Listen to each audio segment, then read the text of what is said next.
Hello guys, welcome back to our channel Fantasy World. இன்னைக்கு என்ன வீடியோல என்ன பார்க்க போறோம் அப்படின்னா டோரு ஒய்காவா இந்த ஒரு கேரக்டரோட ஆரிஜின் ஸ்ட்ரென்த் அண்ட் வீக்னஸ் எல்லாத்தையுமே ஓவரால் இந்த வீடியோல பார்க்கலாம். எனக்கு நம்பர் 1 ஃபேவரட்டான செட்டர்ல ஒய்காவா தான் எப்பவுமே ஃபர்ஸ்ட்ல இருப்பான். நான் இந்த பவர்ஃபுல் செட்டர் லிஸ்ட் போட்டப்ப வேணா மியா ஆட்சுமு காகியாமாவல முன்னாடி வச்சிருந்தேன். பட் என்னோட ஃபேவரட்டான செட்டர் எப்பவுமே ஒய்காவா தான். மோஸ்ட்லி நிறைய பேருக்கு அப்படி இருக்கலாம்னு சொல்லி நினைக்கிறேன். ஏன்னா ஒய்காவா செம்ம கூலான ஒரு கெத்தான கேரக்டர். அதனால நிறைய பேரோட ஃபேவரட்டான கேரக்டர் ஒய்காவாவா இருக்கலாம். அப்படி இருந்தது அப்படின்னா மறக்காம கமெண்ட்ல சொல்லிட்டு போங்க. இப்ப ஃபர்ஸ்ட் நம்ம ஒய்காவாவோட ஆரிஜின் கிட்ட இருந்தே ஸ்டார்ட் பண்ணிடலாம். ஃபர்ஸ்ட் ஒய்காவாவோட ஆரிஜின் ஸ்டார்ட் ஆகுற அந்த ஒரு பாயிண்ட் வந்து கிட்டிகாவா ஃபர்ஸ்ட்ல அவன் ஜூனியர் ஸ்கூல் படிக்கிற அந்த ஒரு ஏஜ் தான். ஜூனியர் ஸ்கூல்லயே இவன் ஒரு டாப் மோஸ்ட் செட்டர். லைக் இவனுக்கு நேச்சுரலி டேலண்டட்லாம் எதுவும் கிடையாது. பட் இருந்தாலும் இவனோட ஹார்ட் ஒர்க்காலேயே சூப்பரா செட்டிங் போடக்கூடிய ஒரு கேரக்டர். அண்ட் கம்யூனிகேஷன் ஸ்கில்மே இவன் வேற லெவல்ல இருக்குமா. அதனால ஒரு அட்டாக்கருக்குமே ஏத்த மாதிரி உனக்கு இந்த மாதிரி செட் பண்ணணுமா, எந்த மாதிரி செட் பண்ணணும், எப்படி பண்ணா நீ அடிப்பா அப்படின்ட்டு ஒரு அட்டாக்கர்கிட்டையும் சூப்பரா போய் இன்டராக்ட் பண்ணி அவங்களுக்கு ஏத்த மாதிரி சூப்பராவே செட் பண்ணுவான். அது மோஸ்ட்லி நிறைய செட்டர்ஸ் கிட்ட அவ்வளவா இருக்காது. லைக் நீங்க காகியமாவே எடுத்துக்கிட்டீங்கன்னா அவன் கம்யூனிகேஷன்ல அந்த அளவுக்கு சூப்பரா பண்ண மாட்டான். ஆனா அந்த விதத்துல ஒய்காவா வந்து வேற லெவல்ல பண்ணிட்டு இருந்தான். அதனாலதான் ஜூனியர் டீம்ல மெயின் டீம்லயே ஆடிக்கிட்டு இருந்தான். அதுக்கப்புறமா ஒரு பாயிண்ட்டுக்கு மேலதான் ஒய்காவாவுக்கு ஒரு டவுன்ஃபாலே ஆரம்பிச்சது. வேற யாரும் இல்ல, காகியாமாவால. காகியாமா வந்து ஒய்காவாவுக்கு 2 இயர்ஸ் ஜூனியர் தான். ஆனா காகியாமா உள்ள வந்ததுக்கு அப்புறம் அவனோட செட்டிங் ஸ்கில்ஸ் எல்லாம் பார்த்ததுக்கு அப்புறம் ஒய்காவாவெல்லாம் ஒண்ணுமே இல்லடா அப்படின்ற மாதிரி சொல்லிட்டாங்க. ஏன்னா காகியாமா வந்து செட்டரா இருக்கிறதுக்காகவே பிறந்த ஒரு கேரக்டர். அவங்க கிட்ட எந்த ஒரு விஷயத்தையுமே உங்ககிட்ட இல்லன்னு சொல்ல முடியாது. ஏதாவது ஒரு புது டெக்னிக் சொன்னா கூட டக்கு டக்குன்னு கத்துக்கிட்டு வந்து சூப்பராவே செட் பண்ணிடுவான். அதை ஒய்காவாவால அவ்வளவு கிளியரா எல்லாம் பண்ண முடியாது. அவனுக்கு ரொம்பவே ஹார்ட் ஒர்க் தேவைப்படும். இதனாலேயே ஒய்காவா ஒரு சில மேட்சஸ்ல சொதப்பறப்ப காகியாமாக்கு நிறைய ஆப்பர்ச்சுனிட்டிஸ் கிடைச்சது. காகியாமா அவனோட பெஸ்ட்டை கொடுத்ததுனால அவனை கூட மெயின் டீம்ல போடலாமா அப்படின்ற மாதிரி எல்லாம் யோசிச்சுட்டு இருப்பாங்க. இது வந்துட்டு சுத்தமா ஒய்காவாக்கு பிடிக்கல. ஒரு பொறாமையா இருக்குன்னு கூட சொல்லலாம். ஏன்னா அவங்களோட ஒரு ஜூனியரா இருக்கிற பசங்களுக்கு இம்பார்ட்டன்ஸ் கொடுக்கறப்ப அவங்களுக்கு கண்டிப்பா ஒரு பொறாம வரதான் செய்யும் ஆட்டோமேட்டிக்கா. அது மாதிரி தான் ஒய்காவாக்கு காகியாமாவை பார்த்தாலே சுத்தமா பிடிக்காது. எப்ப பார்த்தாலும் எரிஞ்சு விழுவான். மத்த எல்லார்கிட்டயுமே அவ்வளவு கூலா நடந்துக்கிற கூடிய ஒரு கேரக்டர். காகியாமாவை பார்த்தா மட்டும் செம்ம டென்ஷன் ஆயிடுவான். இவனால கண்டிப்பா காகியாமா லெவலுக்கு போகவே முடியாது அப்படின்ற மாதிரி தான் எல்லாரும் சொல்லிக்கிட்டு இருந்தாங்க. பட் அவனுக்கு என்ன நேச்சுரலி டேலண்டடா இருந்தா என்ன, என்கிட்ட அது இல்லதான், இருந்தாலும் நான் ஹார்ட் ஒர்க் பண்ணுவேன் அப்படின்னு சொல்லிட்டு அவனோட ஹார்ட் ஒர்க்கை வேற லெவல்ல பண்ணுவான். லைக் அவனோட பிராக்டிக்ஸ் நீங்க பார்த்தாலே தெரியும். அந்த சர்வீஸ் அடிக்கிறதுக்கே என்ன மாதிரி பிராக்டிஸ் பண்ணலாம்னு சொல்லிட்டு அவனோட ஜம்ப் சர்வீஸ் தான் இப்ப வர ஹைக்யூலே என்ன பொறுத்தவரை ஒரு பெஸ்டான சர்வீஸா இருக்கும். ஹைக்யூ அனிமேலேயே வேற எந்த ஒரு கேரக்டருக்கும் அந்த மாதிரி ஒரு சர்வீஸ்க்கு அனிமேஷன் பண்ணிருக்கவே மாட்டாங்க. ஒய்காவாக்கு மட்டும் தான் அப்படியே பாலே லிட்டரலி அமுங்குற மாதிரி எல்லாம் காட்டுவாங்க. அந்த அளவுக்கு சர்வீசிங்ல பெஸ்டாவே மாறி இருப்பான் ஒய்காவா. செட்டிங்லயுமே நான் அவனுக்கு எந்த அளவுக்கு சலிச்சவே எல்லாம் கிடையாது அப்படின்னு சொல்லிட்டு அவனோட செட்டிங் ஸ்கில்ஸுமே இம்ப்ரூவ் பண்ணுவான். என்னதான் அவனால காகியாமாவை பீட் பண்ணவே முடியலனாலும் ஸ்டில் அவன் கடைசி வரை ட்ரை பண்ணிக்கிட்டே தான் இருப்பான். அவனுமே புது புது டெக்னிக்ஸ் நிறைய கத்துக்கிட்டு எப்படியாவது நம்ம காகியாமாவை பீட் பண்ணணும்னு சொல்லி தான் நினைப்பான். இதை நீங்க எக்ஸாக்ட்லி நருட்டோ பாத்திருந்தீங்க அப்படின்னா தெரிஞ்சிருக்கும். நம்ம ராக்லி வெர்சஸ் காராவோட கம்பேர் பண்ணிக்கலாம். டேலண்டா இல்ல ஹார்ட் ஒர்க்கா அப்படின்ற ஒரு காம்படிஷன் ஹெவியாவே நடக்கும். டேலண்ட் வெர்சஸ் ஹார்ட் ஒர்க்ல என்னதான் டேலண்ட் ஜெயிச்சாலுமே ஹார்ட் ஒர்க் வேற லெவல்ல நம்ம மனசுல நிக்கும். அதே மாதிரி ஒரு கேரக்டர் தான் அங்க ராக்லி இருப்பான். இங்க அந்த விதத்துல பெஸ்டான ஒரு எக்ஸாம்பிள் அது நம்ம ஒய்காவா தான். என்னதான் காகியாமா டேலண்டடா இருந்து அவன் எல்லா விஷயத்தையும் ஈஸியாவே கத்துக்கிட்டு ஒரு பெஸ்டான செட்டரா இருந்தாலும் அவனுக்கு எந்த விதத்திலையும் சலிச்சவே கிடையாது ஒய்காவா. என்னதான் காகியாமாவே அவங்க கிட்டிகாவா ஃபர்ஸ்ட்ல இருந்தாலும் தேர்ட் இயர் வர கடைசி ஒய்காவா அந்த ஜூனியர் ஸ்கூல்ல முடிச்சுட்டு போற வர அவன் தான் அந்த டீம்ல மெயின் செட்டராவே இருந்திருப்பான். கடைசியா போறதுக்கு முன்னாடி பெஸ்ட் பிளேயர் அந்த பெஸ்ட் செட்டருக்கான அவார்டையும் வாங்கிட்டு தான் போவான். அந்த லெவலுக்கு பயங்கரமா ஹார்ட் ஒர்க் பண்ணி அவன் காகியாமாவை என்னை பீட் பண்ணி விடக்கூடாது அப்படின்னு நினைச்சுதான் ஜூனியர் ஸ்கூல்ல ஃபுல் ஹார்ட் ஒர்க் பண்ணிருப்பான். அப்படியே கட் பண்ணி ஹை ஸ்கூல் பக்கம் வந்தா ஆபே ஜோசாயவே போட்டு கட்டி ஆண்டுகிட்டு இருப்பான். அவன் மட்டும் இல்ல அப்படின்னா ஆபே ஜோசாய் டீமே இல்லன்னு சொல்லிடலாம். நம்ம என்னதான் இந்த டீமால மியாகி பிரிஃபிக்ஸ்ல நம்பர் 1 டீமா வர முடியலனாலும் அட்லீஸ்ட் நம்பர் 2 அப்படின்ற டீமாவது இருந்தாங்க. யுஷிவாக்கா மட்டும் இல்ல அப்படின்னா கண்டிப்பா மியாகி பிரிஃபிக்ஸ்ல நம்பர் 1 ஆபே ஜோசாயா தான் இருந்திருக்கும். ஆனா அவன் யுஷிவாக்காவையுமே எப்பயுமே ஒரு பெரிய ரைவலா தான் நினைப்பான். இவன் எவ்வளவுதான் பவர்ஃபுல்லா இருந்தாலும் அவன் கூட நான் கண்டிப்பா வின் பண்ணணும் அப்படின்னு சொல்லிட்டு அவனையுமே ஒரு பயங்கர போட்டியா தான் பார்ப்பான். எப்படி காகியாமாவை பாக்குறானோ அதே மாதிரிதான் எப்பெல்லாம் பயங்கர ஹார்ட் ஒர்க்கா பிராக்டிஸ் பண்றானோ அதுக்கு பின்னாடி இருக்க ரெண்டே காரணம், ஒன்னு காகியாமா, இன்னொன்னு யுஷிவாக்கா. இவங்க 2 பேரும் பீட் பண்ணி ஆகணும்ன்ற ஒரு வெறியில தான் ஃபுல் பிராக்டிஸ் பண்ணுவான்.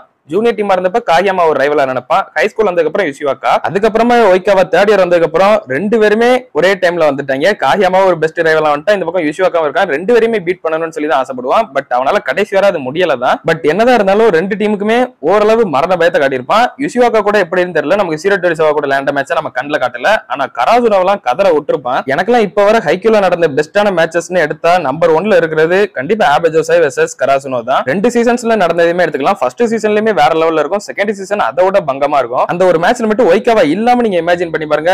கண்டிப்பா அந்த ஒரு மேட்சை ஒன் சைடாவே கராசுனோ எடுத்துட்டு போயிருப்பாங்க.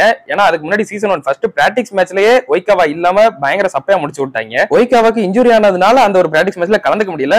பட் ஸ்டில் அந்த ஒரு லாஸ்ட் 2 பாயிண்ட் உள்ள வரும் பாத்தீங்களா, அந்த 2 பாயிண்ட் வந்ததுக்கு கராசுனோ கிட்டத்தட்ட செத்துட்டாங்க. வந்து அவன் பெருசா அவனோட செட்டிங் ஸ்கில்ஸ கூட காட்டல, வந்து ரெண்டு சர்வீஸ் தான் போடுவான். அதுலயே கராசுனோ டீம் பயங்கரமா அப்செட் ஆயிருவாங்க. இவன் மட்டும் ஃபுல் மேட்ச் லேண்ட் ஆப்னா நம்மள செத்தோம் அப்படின்னு பிக்ஸ் ஆயிருவாங்க. அந்த லெவலுக்கு அவனோட சர்வீசிங் வேற லெவல்ல இம்ப்ரூவ் பண்ணிருப்பான். அண்ட் காகியாமாவே ஃபர்ஸ்ட் ஒய்காவாவை பார்த்ததுக்கு அப்புறம் இவங்க கிட்ட கொஞ்சம் கேர்ஃபுல்லா இருங்கடா, இவங்க கிட்ட எல்லாம் வச்சுக்காதீங்க, ரொம்பவே கஷ்டம், இவனோட செட்டிங்லாம் அன்பிரடிக்டபிளா இருக்கும் அப்படின்ற மாதிரி கராசுனோக்கே வார்னிங் தருவான். காகியாமா மோஸ்ட்லி யாரையுமே பாராட்டினதே கிடையாது. அவன் இது வரைக்கும் பாராட்டினது ரெண்டு செட்டர் தான். ஒன்னு நம்ம ஒய்காவா, இன்னொன்னு மியா ஆட்சுமோ. அப்படின்னா ஒய்காவாவோட ஸ்கில் எந்த லெவல்ல இருக்குன்னு சொல்லிட்டு நீங்களே யோசிச்சு பாத்துக்கோங்க.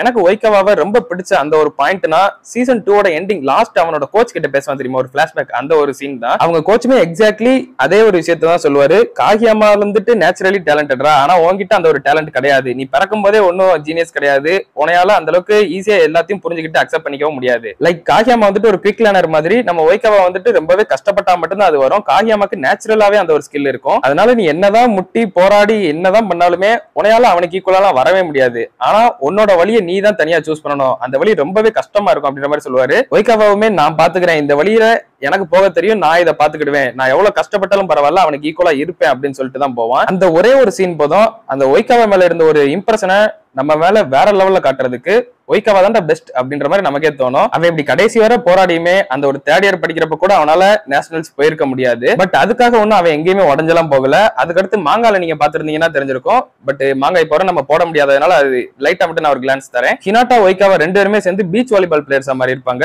அந்த ஒரு மொமெண்ட் ரொம்பவே சூப்பரா இருக்கும். ஹினாட்டாக்கு ஒரு மென்டாரா நல்ல ஒரு கைடன்ஸ் கொடுத்துக்கிட்டு இருப்பான் ஒய்காவா. அவன் என்னதான் காகியாமாக்கு ஈக்குவலா இல்லன்னு தெரிஞ்சாலும், எல்லாருமே சொன்னாலும், பாக்குற நமக்கே தெரிஞ்சாலும், நான் ஹார்ட் ஒர்க் பண்றதை விடவே மாட்டேன்டா, அவனுக்கு ஈக்குவல் நான் இல்லதான், பட் இருந்தாலும் அதுக்காக நான் ஹார்ட் ஒர்க் பண்றதை விடவே மாட்டேன் அப்படின்னு சொல்லிட்டு இருப்பான். அதுதான் ஒய்காவா கிட்ட எனக்கு ரொம்ப பிடிச்சது. லைக் ராக்லி மாதிரி கூட நீங்க வச்சுக்கிடலாம். எக்ஸாக்ட்லி அதே ஒரு கேரக்டர் தான். இப்படி ஒய்காவாவோட ஆரிஜினை பாத்தீங்க அப்படின்னா, ஜூனியர் ஸ்கூல் ஆரம்பிச்சதுல இருந்து மிடில் ஸ்கூல் முடிகிற வர, அப்புறம் அந்த பீச் வாலிபால் இருந்த டைம், இப்படி கடைசி வர பிராக்டிக்ஸ் கடைசி வரை ஹார்ட் ஒர்க் பண்ணிக்கிட்டே தான் இருப்பான். எப்பவுமே ஸ்டாப் பண்ணவே மாட்டான். அது ஜெயிச்சாலும் பரவாயில்ல, தோத்தாலும் பரவாயில்ல. அந்த ஒரு கேம் ஸ்பிரிட் வந்துட்டு ஒய்காவா கிட்ட எனக்கு ரொம்ப பிடிச்சிருந்தது. நான் ரொம்பவே இம்ப்ரெஸா பார்த்த ஒரு விஷயம் அது. அடுத்ததா ஒய்காவாவோட ஸ்ட்ரென்த்னு பாக்குறப்ப கண்டிப்பா அதே தான், அவனோட ஹார்ட் ஒர்க் தான்.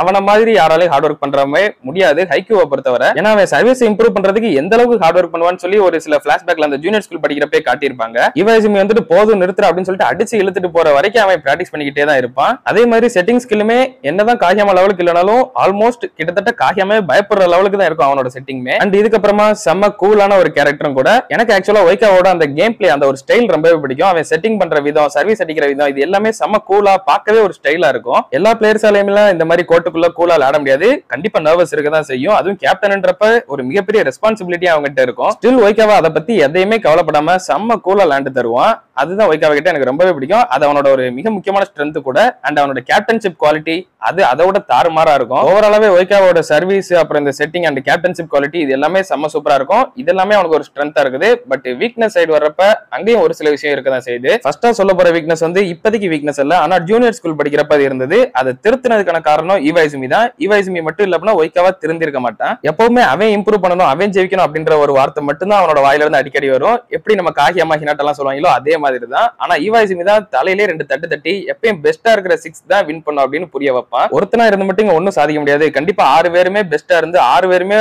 ஒரு டீம் ஒர்க்கோட லேண்டா மட்டும்தான் நம்மளால வின் பண்ண முடியும் அப்படின்றத அந்த ஒரு டீம் ஒர்க்கை சொல்லி கொடுத்ததே இவாசிமி தான். அதுக்கு முன்னாடி வர ஒய்காவா கிட்ட அந்த ஒரு டீம் ஒர்க்ன்றதே இருக்காது. ஆனா நீங்க ஹை ஸ்கூல்ல பாத்தீங்க அப்படின்னா உங்களுக்கே அந்த டிஃபரன்ஸ் தெரியும். அவன் ஜூனியர் ஸ்கூல்ல இருந்ததுக்கும் ஹை ஸ்கூல்ல இருக்கிறதுக்கும் டீமே அவன் தான் ஹேண்டில் பண்ணிக்கிட்டு இருப்பான். அந்த அளவுக்கு பக்காவா டீம் ஒர்க் பண்ணுவான். அந்த ஒரு வீக்னஸ் ஸ்ட்ரென்த்தா மாத்தி கொடுத்தது வந்துட்டு இவாசிமி தான். இவாசிமி மாதிரி ஒரு ஃப்ரெண்ட் கிடைக்கல அப்படின்னா கண்டிப்பா ஒய்காவா இந்த லெவலுக்கு இம்ப்ரூவ் ஆயிருக்கவும் மாட்டான். அடுத்து ஒய்காவா கிட்ட எனக்கு பிடிக்காத ஒரு சின்ன விஷயம் வந்துட்டு ரொம்பவே பொறாமப்படுவான். லைக் இது வந்துட்டு நார்மலா எல்லா பிளேயர்ஸ்க்குமே வர்றதுதான். அவங்களோட பெஸ்டான ஒரு பிளேயர் இருந்தா அவனுக்கு காகியாமாவை பார்த்தா பொறாமையா இருக்கும், அண்ட் யுஷிவாக்காவை பார்த்தா பொறாமையா இருக்கும். இதேதான் ஹினாட்டாக்கும். ஹினாட்டாவை எடுத்துக்கிட்டீங்கன்னா எக்கச்சக்க கேரக்டர் பார்த்து பொறாமப்படதான் செய்வான். என்னதான் அவங்கள பார்த்து பொறாமப்பட்டாலும் அவன் வந்துட்டு அவங்க கிட்ட இருந்து கூட கத்துக்கிடுவானே தவிர அவங்கள எப்பயுமே தப்பா எதுவுமே பேச மாட்டான். நீ இவ்வளவு பெஸ்டா இருக்கியா அப்படின்னா நான் கண்டிப்பா உன்னோட இன்னும் பெஸ்டா வந்து கட்டுறேன் அப்படின்னு சொல்லிட்டு இவனை இம்ப்ரூவ் பண்ணணும்னு தான் நினைப்பான். அவங்க கிட்ட எதுவுமே தப்பா நடந்துக்க மாட்டான். ஆனா ஒய்காவா அந்த விதத்துல ஜூனியர் ஸ்கூல்ல ரொம்பவே தப்பு பண்ணுவான். காகியாமா வந்துட்டு ஒய்காவாவை ஒரு இன்ஸ்பிரேஷனா தான் பார்ப்பான். அவனோட சர்வீஸ் ரொம்பவே சூப்பரா இருக்கும். அதனால எனக்கும் சர்வீஸ் சொல்லி கொடு அப்படின்ற மாதிரி எல்லாம் வந்து கேட்பான். ஆனா ஒய்காவா செம்ம கடுப்பாயி அவனை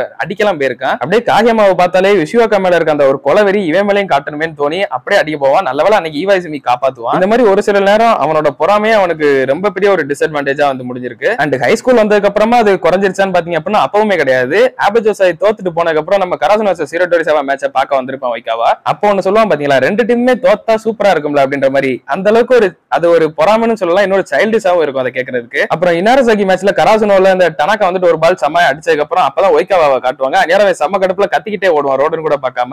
அந்த அளவுக்கு அதுவுமே அவனுக்கு இரிட்டேட்டா தான் இருக்கும். இந்த மாதிரி அவனோட பெஸ்டா இருக்கிறவங்க எல்லாம் பார்த்தா அவனுக்கு ஒரு மாதிரி பொறாமையாவும் இருக்கும். அதே சமயத்துல அது நிறைய இடத்துல தப்பாவும் முடிஞ்சிருக்கு. காயமாவை அடிக்கலாம் போயிருக்கான் ஜூனியர் ஸ்கூல்ல. இது ஒரு சைடு பாக்குறதுக்கு ஃபன்னா இருந்தாலும் இன்னொரு சைடு கொஞ்சம் அதிகமாவே அவன் பொறாமப்படுறானோ அப்படின்ற மாதிரி தோணும். ஏன்னா ஹினாட்டாவை நம்ம பார்த்திருப்போம், அவன் பொறாமப்படுறதே வேற லெவல்ல இருக்கும். அவன் என்னதான் பொறாமப்பட்டாலும் அது ரொம்ப டிஃபரெண்டா இருக்கும் நமக்கு பார்க்க. அவன் எப்படியாவது இம்ப்ரூவ் ஆகணும் தான் நினைப்பான். மத்தவங்களை எப்பயுமே குறையா எதுவும் பேச மாட்டான், அவங்க கிட்ட எதுவும் தப்பா நடந்துக்கவும் மாட்டான். ஆனா ஒய்காவா அந்த விதத்துல கொஞ்சம் வீக்கா இருக்கணும் அப்படின்ற மாதிரி எனக்கு தோணுச்சு. அந்த ஒரு சின்ன விஷயம் மட்டும் தான் எனக்கு ஒய்காவா கிட்ட கொஞ்சம் டிஸ்டர்பிங்கா இருக்கும். எனக்கு அவ்வளவா அது பிடிக்காது. மத்தபடி ஒய்காவா என்னோட ஆல் டைம் ஃபேவரட்டான ஒரு செட்டர் தான். உங்களுக்கு எப்படின்றத மறக்காம கமெண்ட்ல சொல்லிட்டு போயிருங்க. அப்படியே இந்த வீடியோ பிடிச்சிருந்தா ஒரு லைக் போட்டு நம்ம சேனல் இது வரைக்கும் சப்ஸ்கிரைப் பண்ணாதவங்களும் சப்ஸ்கிரைப் பண்ணி வச்சுக்கோங்க. நான் உங்களை இன்னொரு நல்ல வீடியோல மீட் பண்றேன்.